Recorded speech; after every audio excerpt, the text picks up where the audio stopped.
আর এই মুহূর্তে আমরা টেলিফোনে যোগাযোগ করে নিয়েছি বিজেপি নেতা রাহুল সিনহার সঙ্গে। রাহুল বাবু, কয়লা পাচার মামলার তদন্তে 9টি জায়গায় ইডির তল্লাশি অভিযান চলছে, যারই মধ্যে রয়েছে বুদবুদ থানার ওসি মনোরঞ্জন মণ্ডল, যার বিরুদ্ধে টাকা পাচারে যোগ এবং প্রোটেকশন মানি নেওয়ার অভিযোগ উঠছে।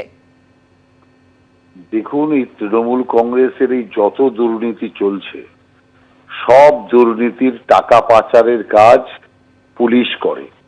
বিশেষ করে ওসি এবং তার উপরের যে পুলিশ আধিকারিকরা আছে, তারা এই প্রত্যেকটা কাণ্ডের সাথে যুক্ত।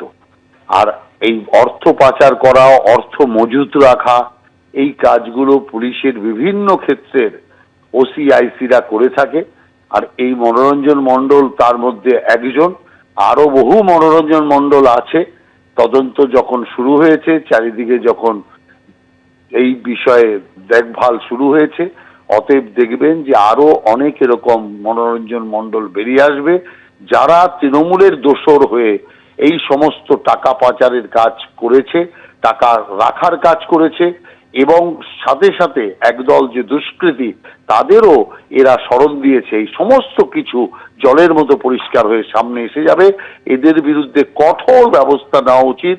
আইন রক্ষক হয়ে আইনকে ভক্ষণ করার অপরাধে এদের বিরুদ্ধে কঠিন শাস্তিমূলক ব্যবস্থা নেওয়া উচিত বলে আমরা মনে করি। ধন্যবাদ রাহুল বাবু। আর এই মুহূর্তে আমরা টেলিফোনে যোগাযোগ করে নিয়েছি সিপিএম নেতা সুজন চক্রবর্তীর সঙ্গে। সুজন বাবু, আপনি নিশ্চয়ই জানেন 9টি জায়গায় কয়লা পাচার মামলায় ইডির তল্লাশি অভিযান চলছে, যার মধ্যে রয়েছে বুদবুদ থানার ওসি মনোরঞ্জন মণ্ডল। চোরেদের রাজত্ব চলছে, যেমন গোটা দেশে তেমন আমাদের পশ্চিমবাংলাতেও বটে, দিল্লিতেও যেমন এখানেও তেমন চোরেদের রাজত্ব। এটা কে জানে না? ইডির এতদিন পরে মনে পড়ছে কবে থেকে চলছে তদন্ত। এতদিন পরে ভোটের আগে মনে পড়েছে যে ওসির বাড়িতে যাব, এখন মনে পড়ছে যে ওই এখানে সেখানে গিয়ে তদন্ত করব, খোঁজ খবর করব। ভোট এসেছে, অতএব কাজ দেখানো হচ্ছে।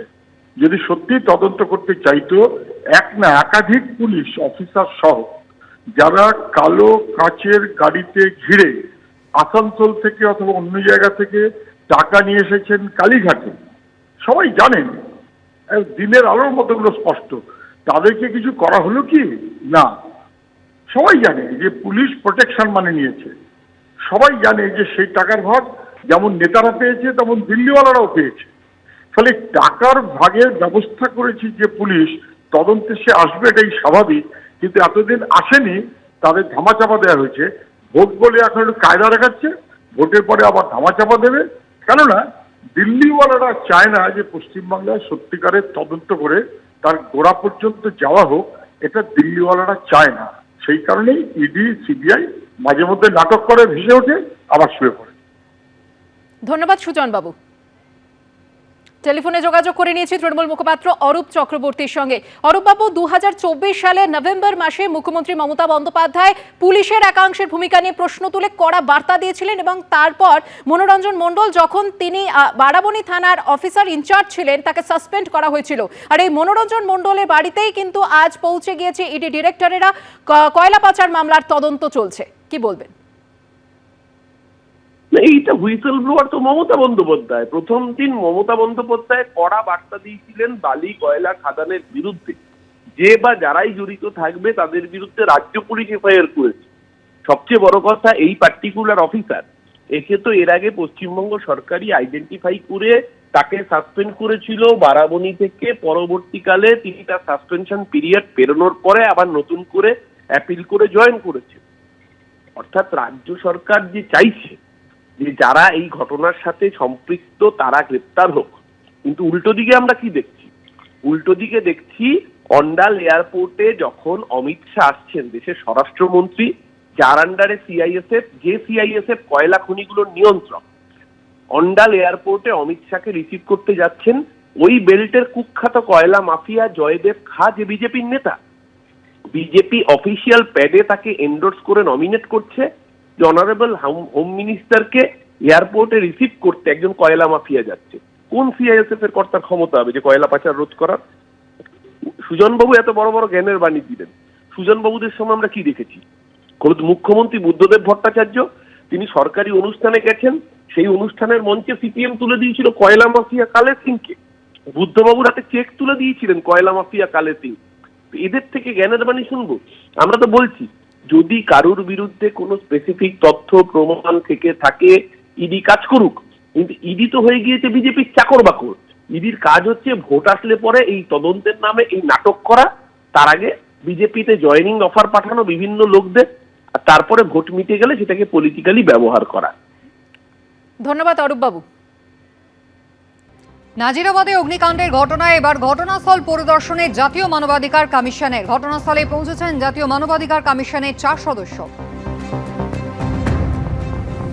গত সপ্তাহে টানা 1.5 দিন ধরে নাজিরাবাদে ভয়াবহভাবে পাশাপাশি দুটি গোডাউনে আগুন লেগে যায় এবং সেই ঘটনায় 27 জনের মৃত্যু হয়েছে। আর সেই ঘটনায় এবার ঘটনাস্থল পরিদর্শনে জাতীয় মানবাধিকার কমিশনের 4 জনের প্রতিনিধি দল।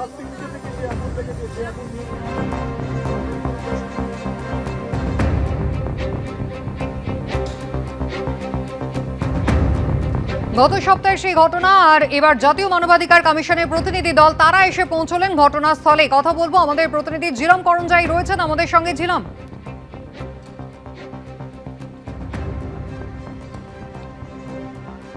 নাজিরাবাদে একটি ডেকোরেটরসের গুদামে প্রথমে আগুন লাগে এবং পার্শ্ববর্তী ওয়াও মোমোর গোডাউন, সেখানে আগুন ছড়িয়ে পড়ে। 27 জন একেবারে দম বন্ধ করে আগুনে ঝলসে মর্মান্তিক মৃত্যু হয় তাদের। দেহাংশ উদ্ধার হয়েছিল, ফরেনসিক পরীক্ষা হয়, ডিএনএ ম্যাচিং করা হয় এবং তারপরে 27 জনেরই মৃত্যু হয়েছে এমনটাই নিশ্চিত করা হয় প্রশাসনের পক্ষ থেকে। আর আজ ঘটনাস্থলে পৌঁছেছে জাতীয় মানবাধিকার কমিশন। ঝিলম করঞ্জাই সরাসরি আমাদের সঙ্গে রয়েছেন। ঝিলম, হ্যাঁ, একদমই আমরা এই ঘটনাস্থলে রয়েছি এবং তোমাকে দেখাবো। আমার সহকর্মী পার্থপ্রতিম দেখাচ্ছে ঠিক আমার পেছনের দিকে। ঘটনাস্থলে কিছুক্ষণ আগে 11:15 নাগাদ জাতীয় মানবাধিকার কমিশনের 4 জনের প্রতিনিধি দল তারা এসে পৌঁছেছেন এবং তারা পৌঁছানোর পর আমরা দেখলাম যে পুলিশের যারা আধিকারিক রয়েছেন এখানে রণেন্দ্রপুর থানার পক্ষ থেকে তারা তাদেরকে ভেতরে নিয়ে গেলেন এবং প্রথমে তারা এই ওয়াও মোমোর যে গুদাম আছে সেই গুদামটা তারা দেখলেন এবং দেখার পরে তারা পরবর্তীকালে ঠিক ভেতর দিকে যে ডেকোরেটরস আছে নিউ পুষ্পাঞ্জলি নার্সারি, তাদের সেই ভেতরে অগ্নিদগ্ধ যে জায়গা সেই জায়গা পরিদর্শন করতে তারা ভেতরে গিয়েছেন। মূলত এখানে কি পরিস্থিতি ছিল এবং যারা আক্রান্ত হয়েছেন তাদের কিভাবে অগ্নিদগ্ধ হতে হয়েছে সেই বিষয়গুলো খতিয়ে দেখতে এবং রিপোর্ট জমা দিতেই তারা এসছেন। দেখতে পাচ্ছ একজন সদস্য এখানে সামনে আমার ক্যামেরায় দেখা যাচ্ছে। 4 জন সদস্যের মধ্যে একজনকে দেখা যাচ্ছে।